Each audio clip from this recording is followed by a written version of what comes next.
Immerse yourself in the profound insights offered by Father Chuck Belmonte as he delves into daily reflections on various gospel passages from the Bible. November 1st Friday.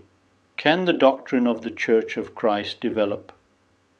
Certainly, there has to be progress, even exceedingly great progress. Will we be so full of hate for God as to try to prevent it? But it must truly be the development of the faith, not the alteration of the faith. Development means that each thing expands and continues being itself, while alteration means that a thing is changed into another. The understanding, knowledge, and wisdom of individuals, as well as of the whole Church, should increase with the passing of the ages and the centuries.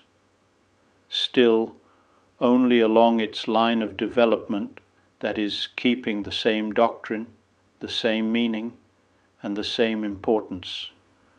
The growth of religion in the soul should be like the growth of the body. Though bodies grow and expand their parts with the passing of the years, they remain what they were. Much happens between the prime of childhood and the maturity of old age, but the old men of today, who were the adolescents of yesterday, are the very same people. Though the condition and appearance of an individual may change, he remains the same person. The tiny members of children and the grown ones of young men are still the same members. Men have the same number of limbs as children. Whatever develops at a later age is already present in embryo. There is nothing new in old age that was not already latent in childhood. There is no doubt, then, that the legitimate and correct rule of development, the established and wonderful order of growth, is this.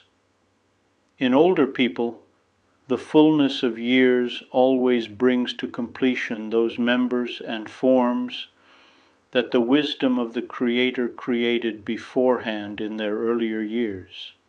If, however, the human form were to turn into a different animal, or even if something were added to the number of its members or subtracted from it, the whole body would necessarily perish or become a monstrosity, or be in some way disabled. In the same way, the doctrine of the Christian religion should properly follow these laws of development, that is, by becoming consolidated in years, developed in the sequence of time, and more glorious as it advances in age. In ancient times, our ancestors sowed the good seed in the harvest field of the Church. It would be very wrong and unfitting if we, their descendants, were to reap not the genuine wheat of truth, but the intrusive growth of error. On the contrary, what is fitting is this. There should be no inconsistency between first and last, but we should reap true doctrine from the growth of true teaching, so that when, over time, those first sowings yield an increase, it may flourish and be tended in our day also. It is right that those ancient dogmas of heavenly wisdom should over time be thoroughly cared for, filed and polished. But it is sinful to change them, sinful to behead them or mutilate them.